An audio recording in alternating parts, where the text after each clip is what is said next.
So there's this part in the film No One Will Save You where Bryn is being chased by an alien in her home. It tackles her, she bites it to escape, spits out its space goo, Grosh throws pots of boiling water at it. The whole thing is stressful as hell. But at some point during all of this, the alien gently creeps around the corner and just does this.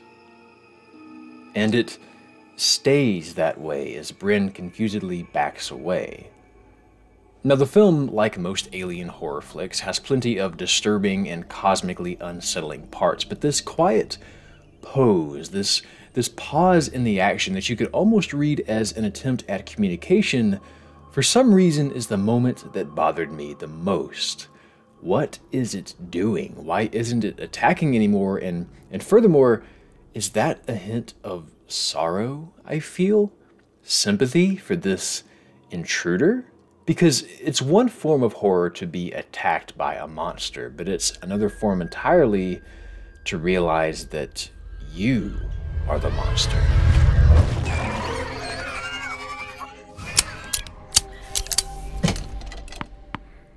Eventually, No One Will Save You does kind of allude to what this little guy is doing here, but that initial viewing of this scene was the most profound part of the film to me. And there are quite a few other instances like it where it's unclear exactly why the aliens are paying Bryn a visit. Viewing this movie stirred up a particular palette of emotions that I've only felt a few times before consuming fiction, which is what I'm here to talk about today.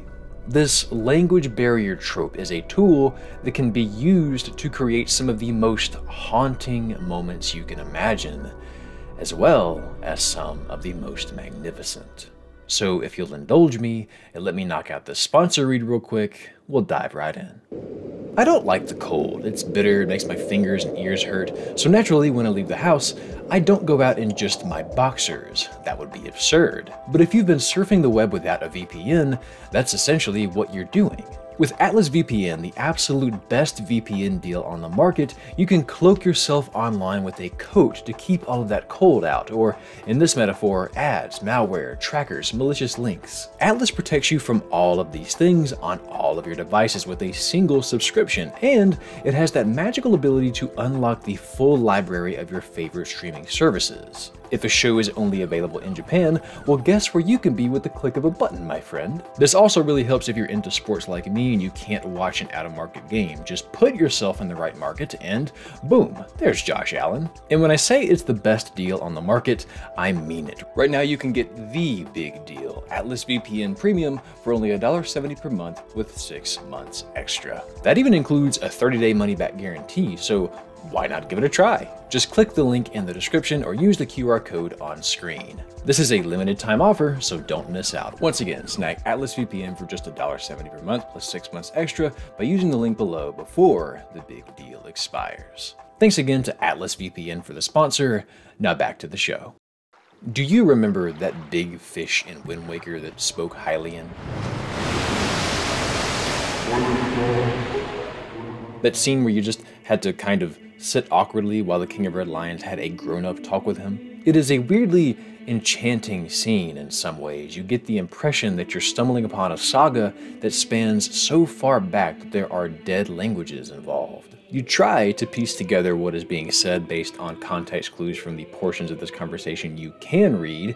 In his responses, the king seems to allude to some deeper truth that Link is not privy to. And there are a few moments like this throughout this game that for years remained a mystery to me since I played this back in middle school. But as it turns out, if you do a New Game Plus, all of these scenes are translated in that second playthrough. You find out that the King of Red Lions was taking a chance on Link since he isn't the hero of time. We're told that he had a hunch all along about Tetra's royal bloodline. It's kind of a cool revelation to know that the pieces were already in motion this early in the game, but the scenes with these translations don't drastically recontextualize the story or change how you view your ultimate goal within it. Ganon is still bad, Link is still going to be the hero. You've essentially just unlocked some flavor text.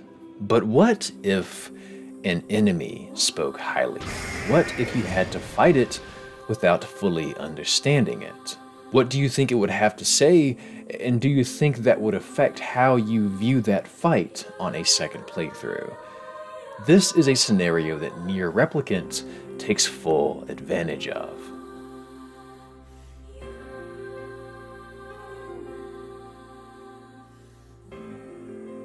In your first run of the game, you need to find these 5 fragments, and to do that, you'll have to slay quite a few shades, which are, at this point, faceless bad guys that are after your sister.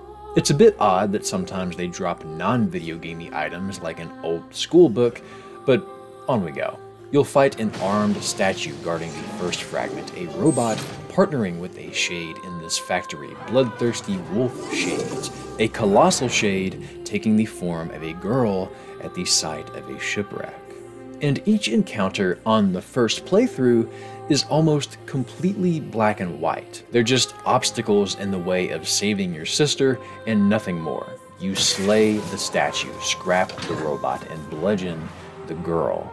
But if you pay close attention, you'll notice innocent little details in each fight that invite doubt into your subconscious. Kaine's conflict in the factory that just sort of goes unacknowledged. Oh, damn it. That's a shade. It's a shade! The damage just below the eyes of the statue that is almost reminiscent of tears. The way the girl stops her onslaught at the sight of the mailman's disgust of her.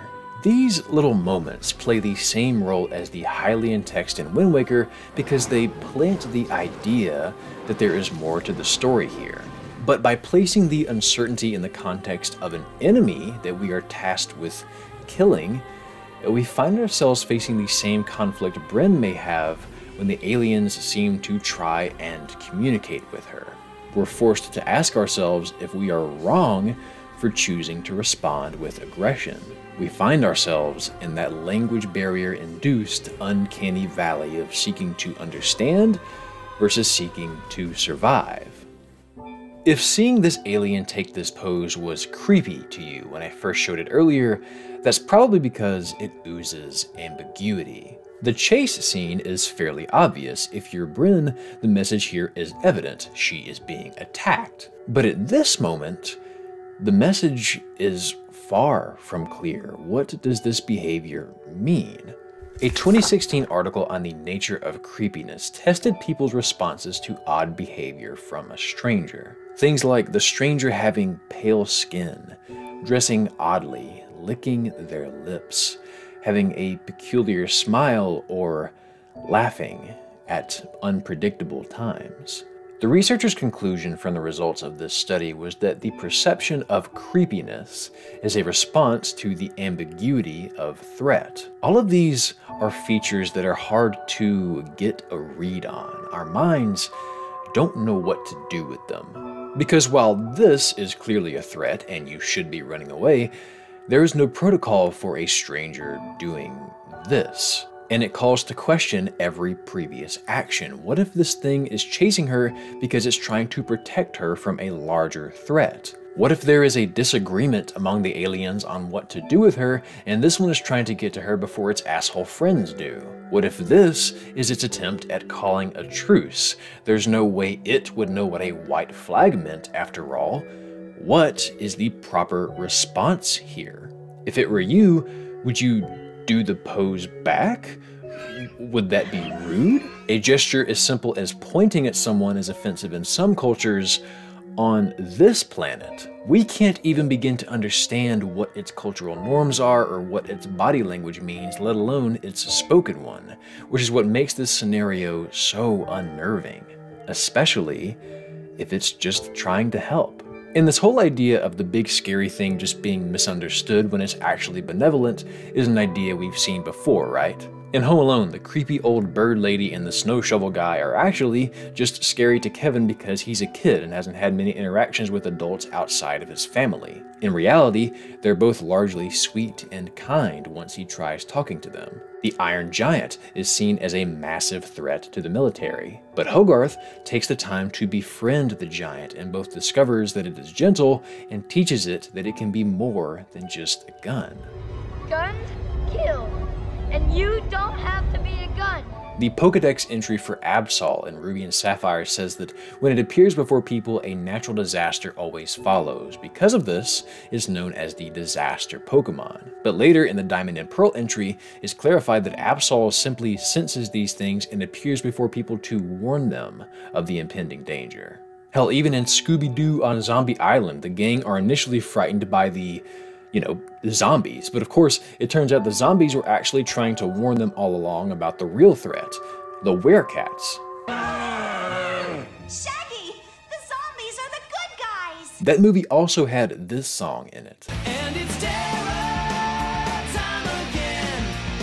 They've got you running. That's irrelevant to this video, but someone here needed to unlock that memory. So you see this trope all around. And it's easy to start to feel like the premise is pretty surface level. Okay, the scary stuff isn't always evil, sometimes it's just misunderstood. Thank you for the lesson, Undertale. We shouldn't always just start shooting. The more I researched for this video, I began to see this everywhere. In the second episode of Heavenly Delusion, this lady stops the main characters from killing this man-eater because she is convinced that it is actually her son, because it ate her son. Yuto went inside of it! And then it became Yuto! And ever since, she's seen how it acts differently around her. It has protected her, she claims. Our heroes are reluctant, but I can see where this is going. It's just another case of the language barrier being used to reveal that the evil thing is actually just misunderstood. And it's scenes like these that, to me, keep this trope from ever really feeling played out, because you don't know, you can't know what someone's intentions truly are if you don't understand them. This scenario is almost always creepy because for every time a monster is actually benevolent, there is another where it uses that ambiguity as a diversion. The nervous uncertainty of these situations is what makes them so compelling to watch. The movie Arrival harnesses that uncertainty to create a plot that is genuinely haunting to try and imagine yourself in. UFOs have suddenly been spotted around the world, but they aren't attacking or trying to farm the Earth for its resources. They're just kind of parked on our doorstep, which of course begs questions. Why are they here? What do they want? Are they dangerous? Are we safe? And the movie builds tension by forcing the world to just sit with these questions. It refuses to ease the fear with answers right away. Dr. Louise Banks and a team put together by the military try to understand the aliens' language and teach them our own in an attempt to peacefully communicate with them. But naturally, suspicion clouds the world's judgment. It's one form of terror for the aliens to show up and just start attacking, but once again, it's another form entirely to endure months of them just not doing anything, months of no answers, months of unease and living on the razor-sharp edge of mutually assured destruction if the negotiations with them go south. Especially when you consider how much can get lost in translation from sentence structure to multiple meanings to cultural context. First, we need to make sure that they understand what a question is. We need to clarify the difference between a specific you and a collective you. And purpose requires an understanding of intent. And biggest of all, we need to have enough vocabulary with them that we understand their answer.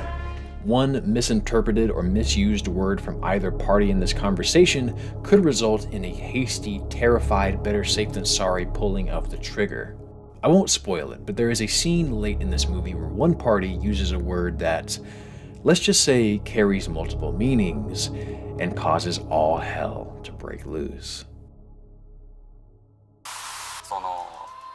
重要だったりして作れないというのが実情なんですね。でそうした隠された制約というか見えない壁の中の一つにですね、やんなきゃいけないことの中に僕ら殺すゲームを作ることを求められるんです。なんかを殺す。This is the voice of Yoko Taro, the creator of Drakengard, Nier Automata, Nier Replicant. He's an interesting person. He doesn't show his face in interviews because, in his words, when you find out that a person writing pornographic novels is an older gentleman, you kind of lose that excitement. Some people might lose that kind of expectation or excitement towards a game if they find out who's actually behind it. He's one of a kind, and we must protect him at all costs. But in this interview, he explains that the act of killing in video games used to strike him as strange. It's one of the most common acts you do, and even when you aren't slaying foes, be it like a sports game or a fighting game, you're still exerting your dominance over someone, gaining advantage over someone. In most cases, he claims, the consumer prefers this experience, himself included. But things like racking up a kill count is so often framed as an achievement when outside of video games, that makes you a serial killer. You'd have to be insane to be proud of that. Oh my God, another plane has just hit the government. Get out of the way!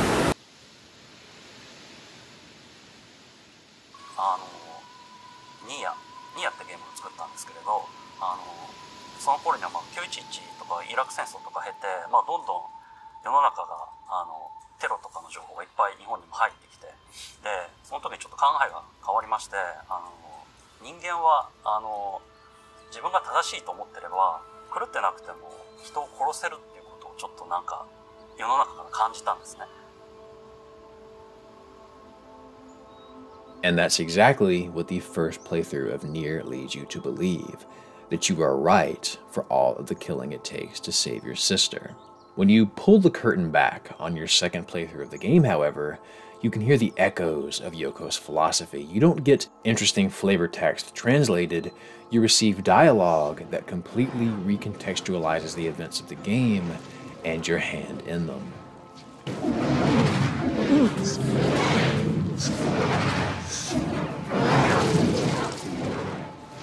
A second run of the game humanizes the faceless enemies you plow through in the first. The statue has a name now. He has found peace and companionship with the Shades. They've saved him. He wants to spend the rest of his life with...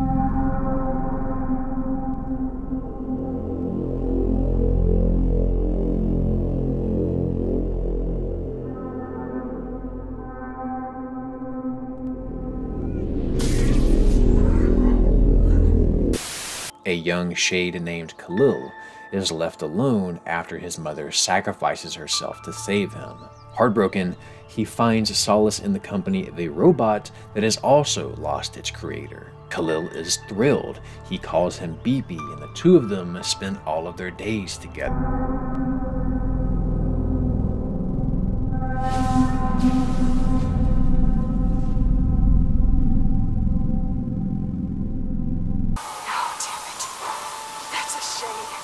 Louise is a lost girl living in an abandoned shipwreck. She can't talk, she can't leave the ship, but despite this, a postman finds her and is kind to her. He brings her food, gives her a bow, teaches her how to write.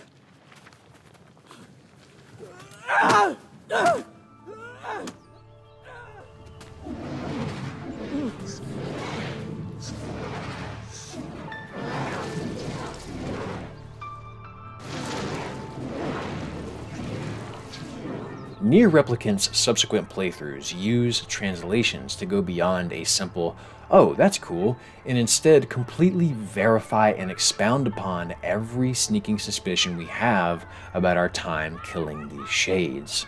It's stomach-turning to all at once realize just how much pain you've caused simply because you didn't know what you were doing was wrong, because you couldn't understand what your foes were saying, because you didn't see the full picture, because you thought you were right. Unlike Undertale, there is no pacifist route in Replicant. To get the new endings, you have to play this portion of the game again without really changing anything you do. And I think that's significant. You watch as Nier and the gang go through the same motions, knowing full well after you finish off one foe that only more despair and suffering awaits you. You don't just get these scenes for free, you have to cause the anguish in real time. To keep going, you must feel the weight of every swing of the sword, the sting of every heart-gouging spell as you're force-fed this new, tragic perspective. I think it's worth noting as well that These characters have found peace before you arrive because they are finally understood.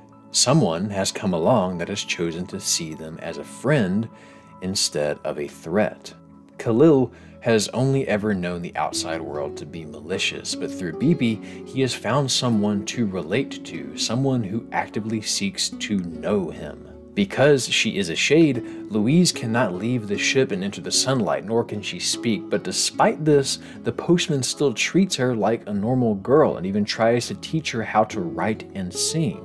The underlying theme between these stories is that happiness is found when we try to understand one another, that communication, even when it seems impossible, is the path to peace. That is the subtle whisper in Nier Replicant that I think Yoko Taro is really pointing our attention to. It's not just that a lack of understanding can lead to agony, it's that in reaching it, we find fulfillment. And I don't think there's a better game to illustrate this point than The Last Guardian.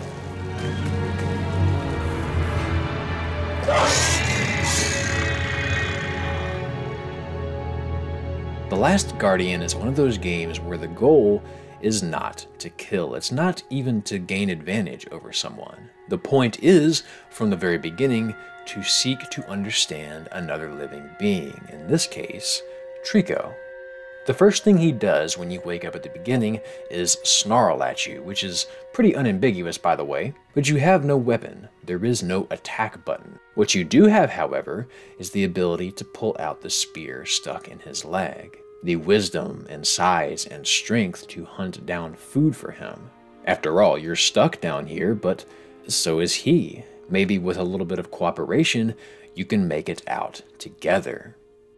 Now, to get it out of the way, yes, there are parts of this game that are broken. This is not where Daryl sits you down and says that The Last Guardian is a perfect game or even a fully functioning game, because boy, there are some issues with it. I'm also not going to tell you that those issues are the point and that if you hated it, you just don't get it, because this adds nothing to the experience except for the sound of me bashing my head into my desk. But among those clunky controls, tedious puzzle design, and obnoxious control reminders that you can't turn off for some reason, there are a few diamonds in the rough, some risky yet inspired design choices that get lost in the fold. One of the bigger complaints that people have about this game is that Trico won't just do what you ask him to do. It takes forever for him to finally jump or lift the gate or just fucking turn around, we have to go this way. In this interview with Stack, when asked about Trico's AI, the game's director Fumito Ueda points out that if they made Trico just obey like clockwork, it would have reduced him to just a simple game mechanic. After all, your dog doesn't always come when you call, your cat does not always listen when you tell it to get off the counter. Mr. Ueda goes on to say that the one thing he wanted players to feel as they play is that Trico is a real living being. Stages, characters, motions are all to serve that illusion. And in many ways, I think he succeeded in that endeavor. There are parts of this game that felt as infuriating as trying to coordinate a climb up several towers with an actual giant griffin cat thing. Not because of these parts, but because of parts like this. There was this one point as I'm climbing this spire, right? It's clear that I had to go this way. It's there where back where we came from, literally nowhere else to go. And Trico was just obsessed with something over there, a ghost, I don't know. There was nothing there that I could see, but he was just activated by something in that direction. It reminded me of when your dog is just triggered by like a tiny sound you can't hear and it stares into the distance for like 2 minutes. Trico did shit like this all the time. Do you see a big scary butterfly, buddy? Between that and parts where he wouldn't eat because, oh, I couldn't possibly stick my neck out that far for a barrel, he absolutely felt real. Convenient? No. Real? Startlingly. Once I realized that communicating with this big oaf was anything but automatic, it made other moments shine beautifully. My biggest gripe playing this early on was that it was often ridiculously unclear what to do, which led me to just get frustrated and go to a walkthrough. I see the solution and then go, that's what they want me to do? But almost every puzzle is set up this fuzzy And at some point, after I started grasping what Trico was scared of, what he tended to do in certain situations, how I could work together with him, I stopped needing the walkthrough near as much. And when I did allow myself to try and figure out the puzzle and succeeded, it was joyous. I laughed multiple times at how gratifying the solution was because it was exciting on two levels. On one hand, I had to have an idea like you do in most video game puzzles, but on the other, I had to trust that Trico knew what I was trying to do. Like there was one where we were stuck in this little arena and the only opening was way above us and it was only big enough for me to fit through. I look around and find this chariot. Trico watches me pull it out and then a light bulb turns on. Wait. There's no way that's a word, but fuck it. Trico, listen to me. Hang on, are we lined up right? Wait a minute, let me look. Okay. Trico, listen to me, buddy. I really, could you just absolutely, yes, oh my god!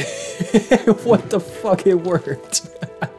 There were so many moments like this, and they were all embellished by the fact that I had no clue if he knew what I needed him to do until the exact moment he actually did it. In those moments, when it all came together, it truly felt like we understood each other. I weirdly felt pride in him, which is something I never get for those NPCs that just do what you ask when you hit a button. It's extremely risky to put puzzles like this in a game because it requires that the player do a ton of experimentation and accept that it may take a long time to get on the same page as an AI as moody as Trico, but the payoff is absolutely delightful. Between that and little things like Trico grasping that it took me forever to climb up his back and then just completely out of the blue deciding to throw me back there to make my life easier, I realized that it wasn't just me who knew how he ticked, but also that he knew how I ticked. Spending time and developing the patience to coordinate with Trico was not the most fun I've ever had. But The Last Guardian is by far the only game to make me feel like a fictional character and I truly understood one another. Stories that shine a light on how bizarre it is that attacking is the #1 verb in video games are certainly necessary. Don't get me wrong, there is beauty and thrill in the heat of battle for a just cause in the game or in a spirited competition, but I personally feel that stories like Nier are a humbling reminder to all of us that in reality, conflict can and should be resolved in other ways. But I also think we need more games that emphasize not just that killing is bad, but also that communication and seeking to genuinely understand others, while sometimes unnerving, while sometimes inconvenient, is supremely fulfilling. In a 2021 interview shortly after the Replicant remake was released, Yoko Taro said, "I have failed before at changing the world through games, and I continue to fail now, but I still believe in the potential that lies within games, and I dream that someone new and young will break through for us." To me, it's clear that Replicant is not just a tale about conflict, but the comforting grace of seeking to hear and be heard in spite of it, and the tragic sting of being too scared or angry to try. And like Yoko, I also dream that games can inspire change. I dream about another game like The Last Guardian. I dream about a game that not only warns about the tragedy of not seeking to understand another, but that celebrates the majesty of seeking and finding.